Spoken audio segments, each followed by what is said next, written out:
Act 1. Moral wounds have this peculiarity. They may be hidden, but they never close. Always painful, always ready to bleed when touched, they remain fresh and open in the heart. Alexander Dumas, The Count of Monte Cristo.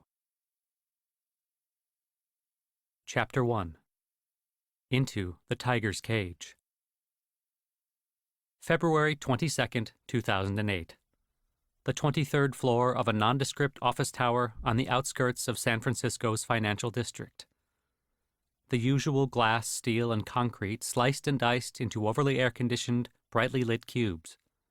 Eggshell-colored walls and industrial beige carpets. Fluorescent strips bisecting tic-tac-toe tiled dropped ceilings.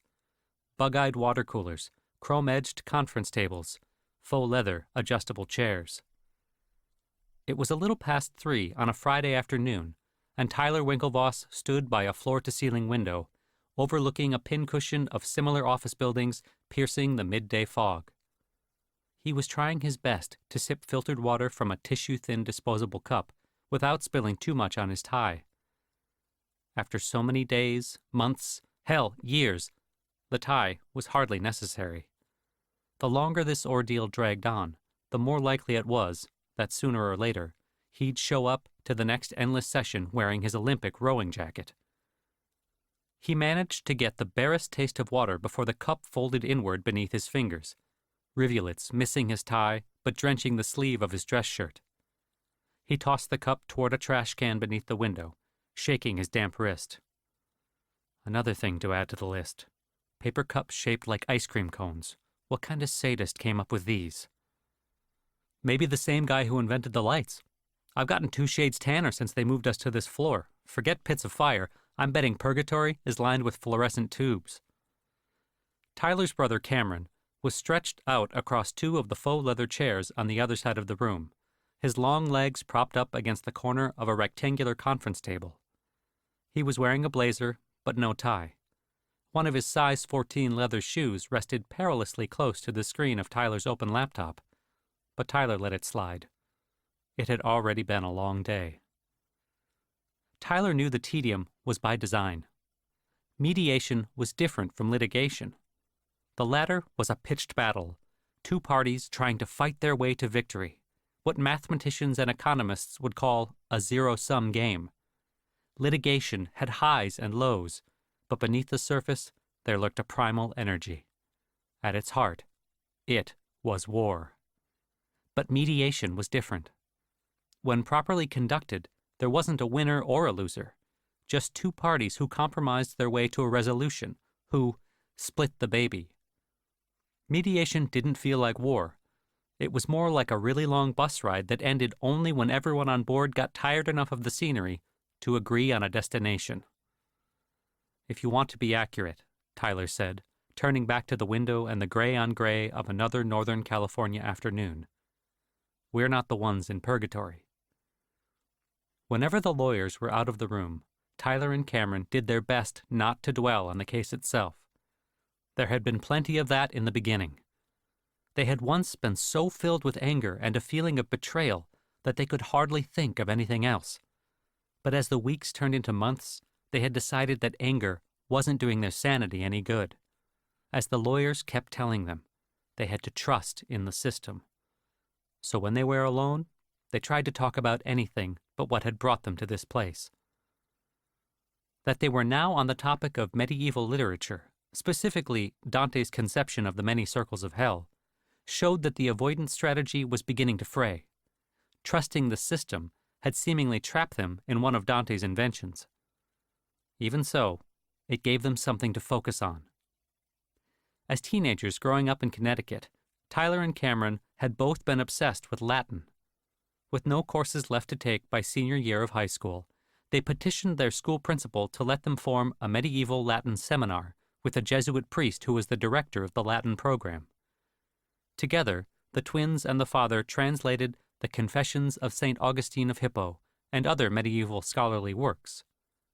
Though Dante hadn't written his most famous work in Latin, they'd both also studied enough Italian to play the game of updating the scenery in his Inferno.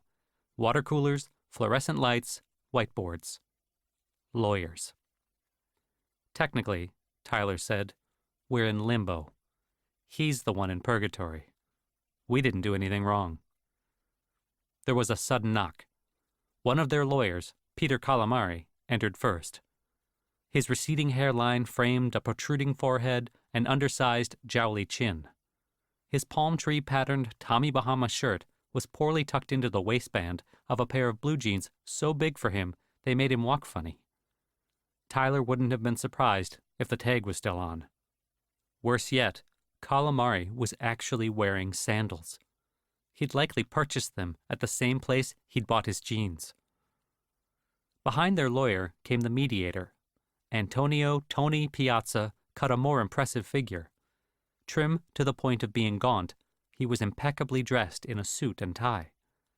His snowflaked hair was shorn tight and proper, his cheeks appropriately tanned. In the press, Piazza was known as the Master of Mediation.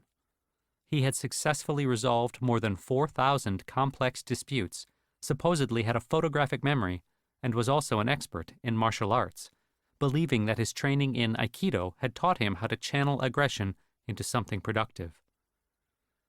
Piazza was indefatigable. In theory, he was the perfect bus driver for this seemingly endless ride. Before the two lawyers had even shut the door behind them, Cameron had his legs off the table. Did he agree? He'd aimed the question at Piazza. In recent weeks, they'd begun to think of Calamari, a partner in the ever-boastful, chest-pounding Quinn Emanuel law firm, as little more than a messenger between them and the Aikido master. If his roomy jeans and sandals were an attempt to connect with the Silicon Valley atmosphere, Cameron felt they marked him as more gimmick than lawyer. In fact, he wasn't even supposed to be there. Calamari was standing in for Rick Werder Jr., the lead lawyer on their case, who couldn't make it at the last minute because he had decided to represent a company in a $2 billion bankruptcy action. Despite the entire fate of the twins' case resting on his shoulders, Werder hadn't shown up to the mediation, the case's defining moment. The twins' understanding was that he was busy chasing what he thought was the bigger, better deal. The twins had hired the Quinn Emanuel firm in an effort to add muscle to their legal team as discovery was coming to a close and trial was on the horizon. Founded in 1986 by John B. Quinn, the firm had a reputation for being tough litigators dedicated solely to business litigation and arbitration. The firm had also pioneered a lack of formal dress code, something unheard of in the world of white shoe law firms. This innovation was to blame for Calamari's sartorial failure. It's not a no, Piazza said, but he has some concerns. Tyler looked at his brother.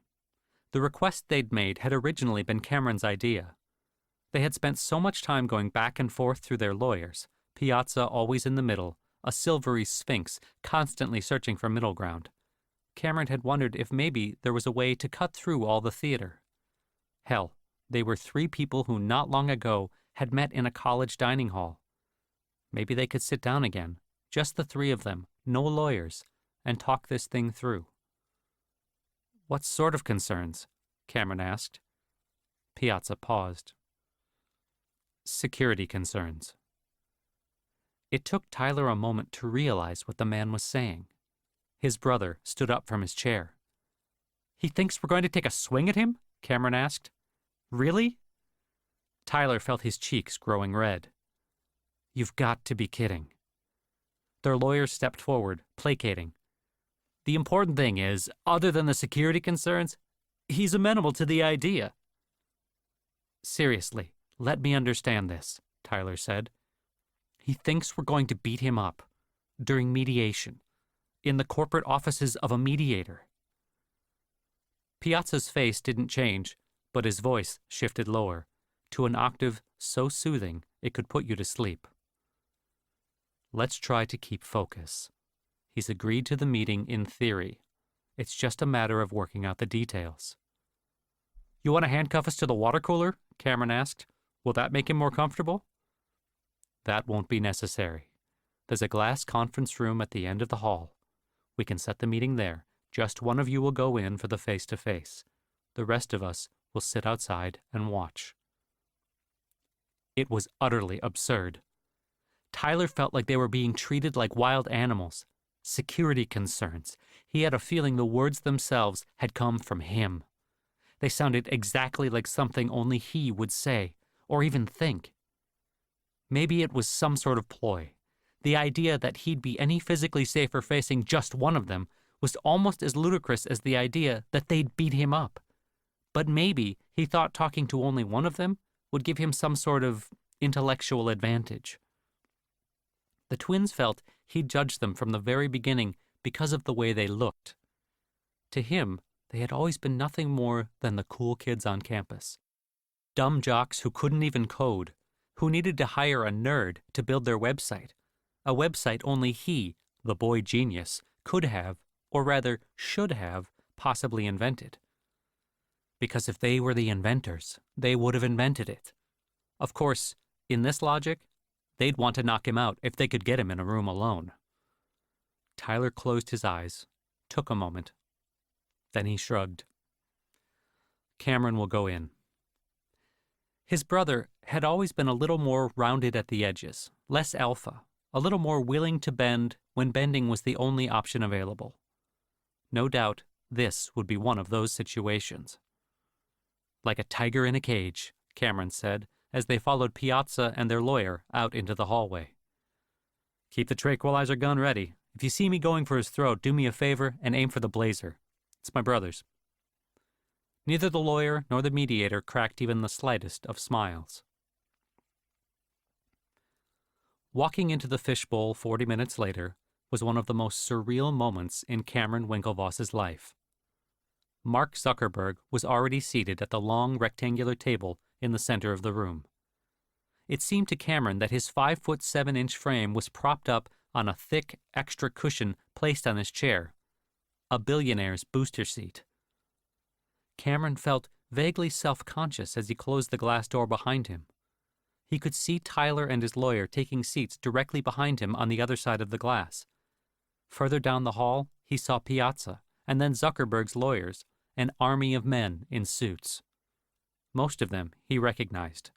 Certainly, he couldn't forget Neil Chatterjee, of the firm Orrick, Harrington and Sutcliffe, LLP, a man so protective of his precious client, and what the twins might have to say about him, that when the twins had been invited to take part in a fireside chat at an internet conference in 2008, Chatterjee had appeared in the audience, presumably so that he could keep tabs on what they said. Chatterjee and the rest of the lawyers had yellow legal notepads, though Cameron had no idea what they would be writing down. As far as he could tell, the glass conference room was soundproof, and to the best of his knowledge, none of them were lip readers. The conversation would be between him and Zuckerberg.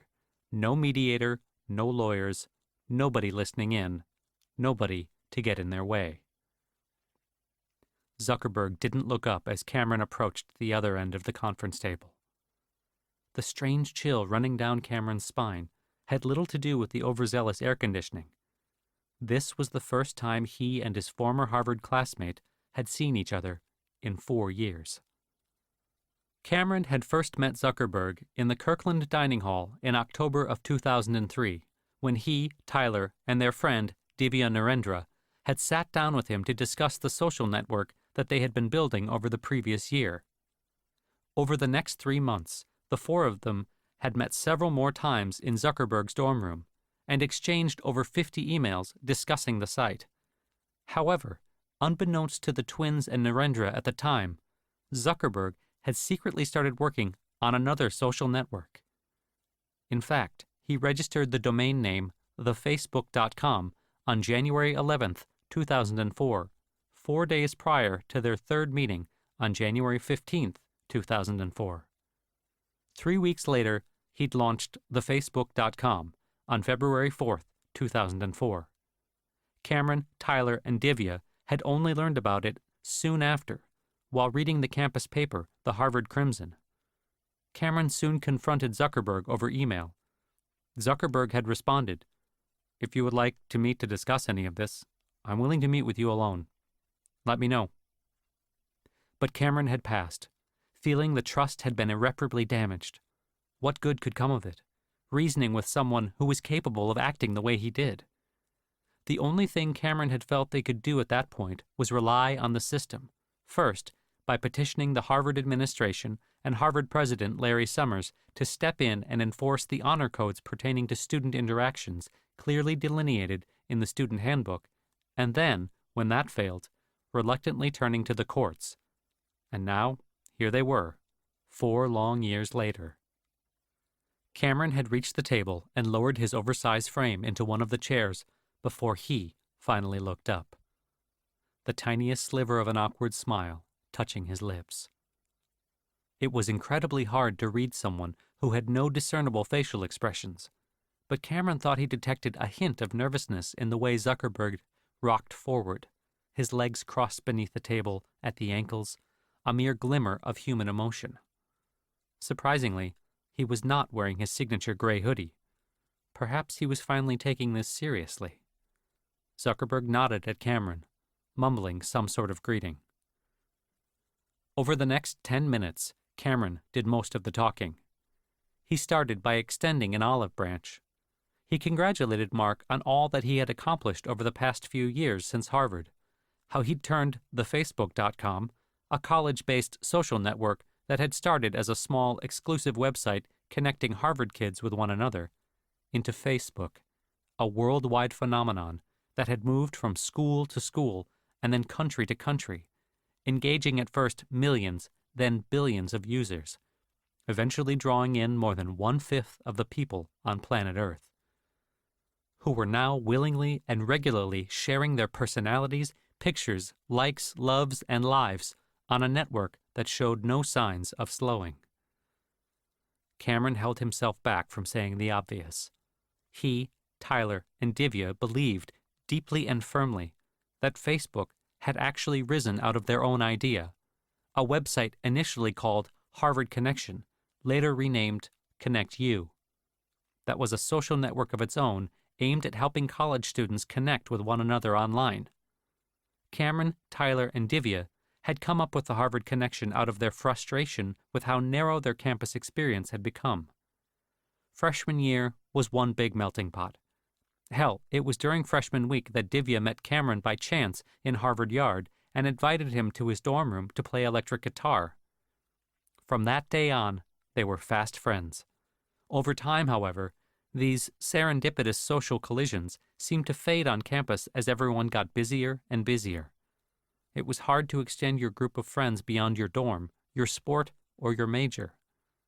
The twins and Divya lamented this and set out to fix it. The Harvard Connection, Connect You, a virtual campus, would recast campus life online with none of the physical barriers and rigid, impermeable social bubbles that existed in the offline world. Freshman year could start all over again, but this time everyone would be much the wiser. Youth wouldn't be wasted on the young. In the spring of 2003, the codebase was nearing completion. However, their original programmer, Sanjay Mavinkurve, was graduating and heading to Mountain View, California, to work for Google. This forced the twins and Divya to find someone else to help them complete the codebase. Victor Gao worked on it through the summer, but his upcoming senior thesis commitments were too demanding for him to continue once the school year started, so he introduced them to a sophomore computer science major who seemed to have an interest in entrepreneurial projects. By this point, the Harvard Connection, Connect You codebase had been built out to organize users according to the domain name of their email address. So, for instance, if a user registered with a harvard.edu email address, he or she would be automatically organized and placed in the Harvard network. This would bring order to the chaos of lumping everyone into one large network.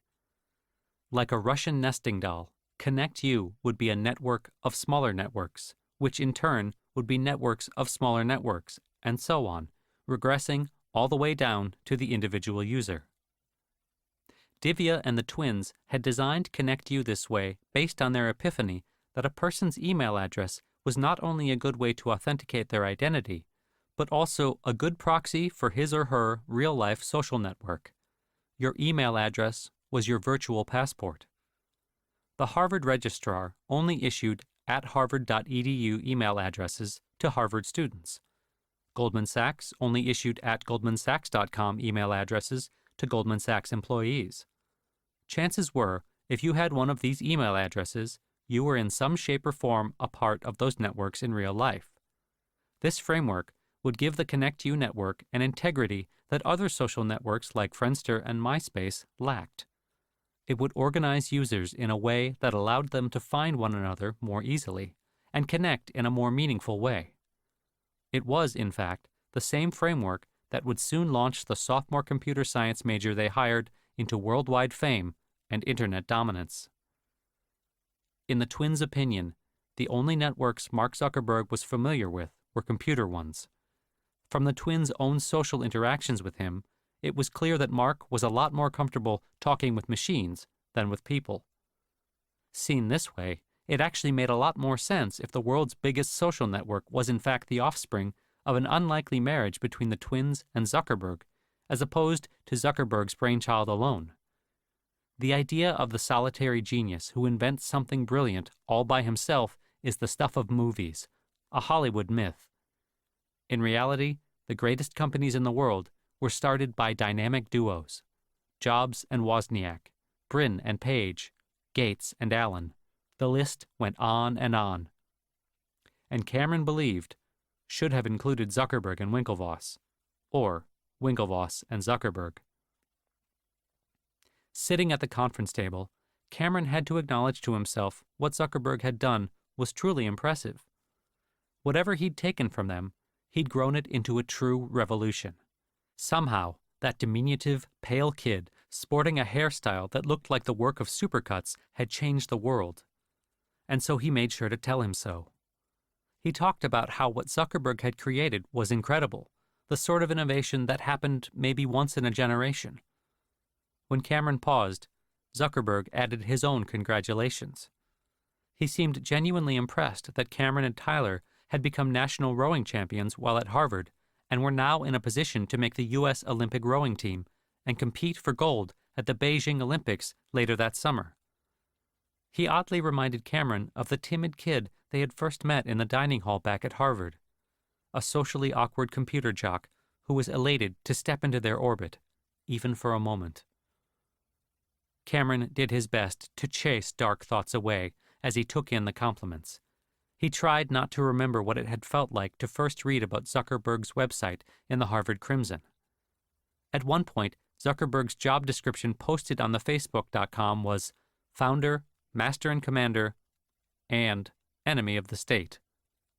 How about thief? Cameron thought. But going down that mental path wouldn't do him any good. None of that really mattered now.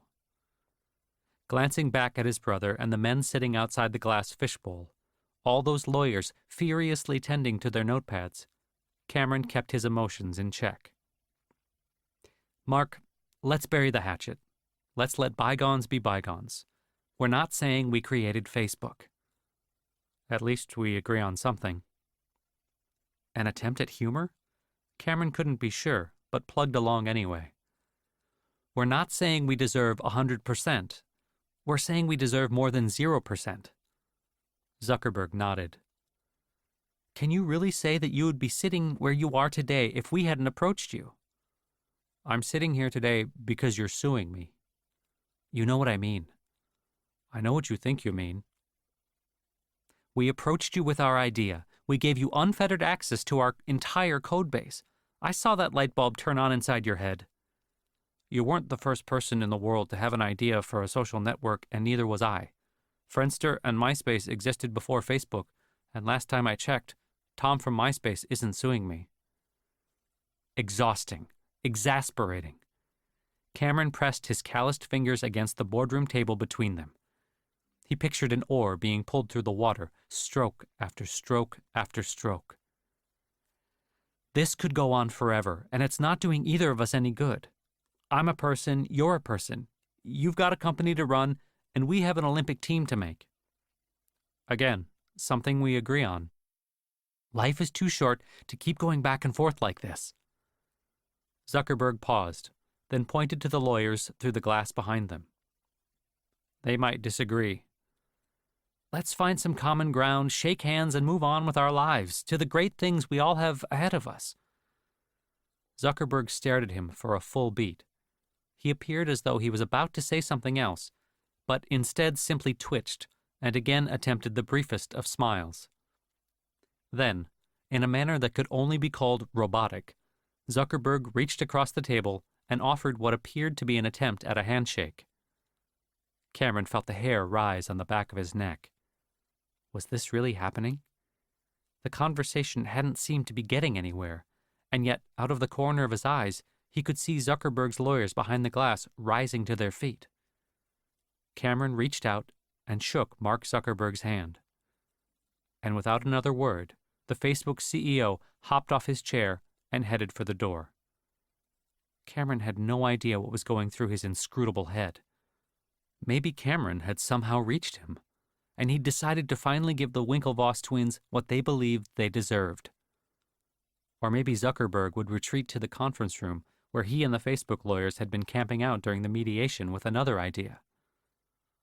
"How'd it go?" Zuckerberg's lawyer Neil Chatterjee would ask. Good. Good as in I'm going to fuck them in the ear."